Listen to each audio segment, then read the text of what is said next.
berjuang melawan syahwat, melawan hawa nafsu, yang dimana syahwat dan hawa nafsu adalah musuh yang paling besar. Nabi Muhammad SAW ketika beliau pulang dari perang, beliau berkata kepada para sahabat, raja'na min jihadil asghar ila jihadil akbar. Wahai para sahabat, kita telah pulang dari perang yang kecil menuju perang yang besar. Kita telah pulang dari perjuangan yang kecil menuju perjuangan yang besar. Kita telah pulang dari melawan musuh yang kecil pulang menuju melawan musuh yang besar. Sahabat bertanya, ya Rasulullah, bagaimana mungkin ini peperangan yang kecil? Bagaimana mungkin ini perjuangan yang kecil? Bagaimana mungkin ini musuh yang kecil? Kata dia, ada musuh yang lebih besar. Ada musuh yang lebih besar, perjuangan yang lebih besar, yaitu perjuangan melawan syahwat, yaitu perjuangan melawan hawa nafsu. Karena hawa nafsu syahwat adalah musuh yang paling besar. Jihad yang paling besar, jihad yang paling agung adalah jihad melawan hawa nafsu dan syahwat. Kenapa? Karena hawa nafsu dan syahwat adalah jihad yang paling besar, jihad yang paling agung, musuh yang lebih besar daripada orang-orang kafir, musuh yang lebih besar daripada iblis, yaitu syahwat dan hawa nafsu. Oleh karenanya, saudara-saudara, syahwat dan hawa nafsu hanya bisa dikalahkan, hanya bisa ditundukkan dengan menahan rasa lapar. Kamu tahu, ketika Allah ciptakan akal dan Allah ciptakan syahwat, ketika Allah ciptakan akal, akal langsung mengakui Allah sebagai Tuhan. Tapi ketika Allah menciptakan hawa nafsu tidak mau mengakui Allah sebagai Tuhan. Allah ciptakan akal, kemudian Allah bertanya kepada akal, wahai akal, siapa aku dan siapa engkau? Apa jawab akal? Ya Allah, engkau adalah Tuhanku dan aku adalah hambamu. Akal mengakui Allah sebagai Tuhan. Tapi ketika Allah ciptakan hawa nafsu, ya nafas, man ana wa man anta, wahai nafsu, siapa aku dan siapa engkau? Apa jawab nafsu? Ana wa anta. Aku, engkau. Tidak ada hubungan antara aku denganmu, ya Allah. Nafsu tidak mau mengakui Allah sebagai Tuhan. Allah angkat itu nafsu, Allah rendam di dalam neraka jahanam selama ribuan tahun. Ribuan tahun berlalu, Allah angkat. Allah tanya lagi, man ana wa man anta, wahai nafsu, siapa aku dan siapa engkau? Apa jawab nafsu? Ana wa anta. Aku, engkau. Tidak ada hubungan aku denganmu, ya Allah. Allah angkat ini nafsu, Allah rendam di neraka yang dingin selama ribuan tahun. Ribuan tahun berlalu, Allah angkat lagi. Allah tanya, man ana wa man anta, siapa aku dan siapa engkau? Nafsu gak kapok. Apa kata nafsu? Ana anta. Saya, kamu. Tidak ada hubungan saya dengan kamu, ya Allah. Lihat bangsa itu nafsu. Akhirnya terakhir Allah angkat, Allah masukkan di dalam narul ju', Allah masukkan dalam neraka yang lapar. Baru beberapa saat Allah taruh, nafsu berkata, cukup ya Allah. Ribuan tahun kamu taruh aku di neraka yang panas, aku sanggup. Ribuan tahun kamu taruh aku di neraka yang dingin, aku sanggup. Tapi neraka ini, neraka yang membuat aku lapar, baru beberapa saat aku tidak sanggup. Asyhadu annaka rabbi wa ana abduka. Aku bersaksi engkau adalah Tuhanku dan aku adalah hambamu. Syahwat, nafsu hanya bisa dikalahkan dengan menahan rasa lapar. Makanya para ulama, orang-orang soleh terdahulu, mereka selalu menahan rasa lapar. Satu contoh, Nabi Muhammad SAW. Nabi Muhammad tidak pernah beliau dalam keadaan kenyang, saudara-saudara.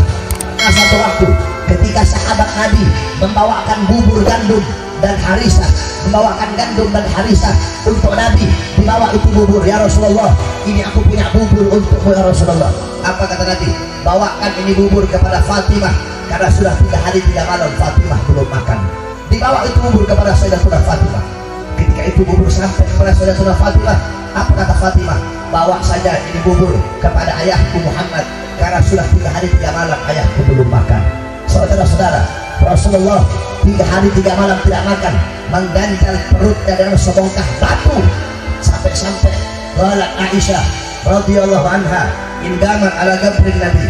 Sayyidatuna Aisyah berkata, ketika beliau berdiri di atas kuburnya Nabi, beliau berkata, ya man kharaja minad dunya wa walam yashba' batnahu walau bi khubzis sa'ir. Wahai seorang manusia yang wafat dalam keadaan perutnya kosong, belum masuk sesuatu apapun walaupun sekedar roti yang kering. Bahkan Nabi Muhammad wafat, Nabi Muhammad meninggal dalam keadaan perutnya kosong, dalam keadaan lapar, saudara-saudara. Al-Imam Al-Habib Hasan bin Saleh Al-Bahar selama 7 bulan berturut-turut tidak makan tidak minum, tazkiyatun nafas, membersihkan jiwa. Beliau bermujahadah, berjuang untuk apa? Untuk melawan dan menundukkan hawa nafsunya. Al-Imam Al-Habib Ahmad bin Said Al-Habsyi selama bertahun-tahun cuma makan tepung pakai minyak samin, saudara-saudara, karena tidak mau dalam keadaan kenyang. Sampai-sampai Al-Imam Al-Habib Abdullah bin Abu Bakar Al-Idrus umur 7 tahun puasa selama 2 tahun berturut-turut dan cuma berbuka dengan 2 butir kurma. Habib Abdullah Al-Idrus umur 7 tahun puasanya selama 2 tahun berturut-turut dan cuma berbuka dengan 2 butir kurma. Berarti 1 tahun cuma 1 butir kurma beliau berbuka puasa. Di umur 10 tahun beliau berpuasa selama 4 tahun berturut-turut dan cuma berbuka dengan 4 butir kurma. 1 tahun cuma buka puasa pakai 1 butir kurma. Begitulah keadaan para ulama, keadaan para aulia, keadaan para nabi dan rasul di dalam menundukkan hawa nafsu dan menundukkan syahwatnya. Kenapa? Saudara-saudara, an-nafsu katifli an tuhmilhu syab'ala wabil radai wa intaftihu yang fatimi. Hawa nafsu, syahwat itu bagaikan bayi yang menyusui. Nafsu syahwat itu kayak bayi yang lagi nyusu. Kamu itu ibunya, nafsu adalah anakmu. Jikalau engkau tidak sapi, sampai kapanpun bayi tersebut akan menyusu.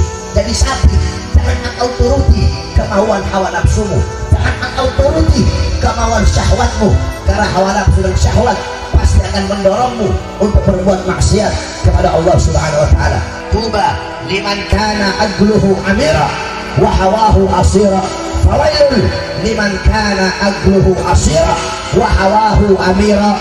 Sungguh beruntung bagi orang-orang yang akalnya menjadi raja sedangkan nafsunya menjadi budak, dan sungguh celaka bagi orang-orang yang akalnya menjadi budak sedangkan nafsunya menjadi raja.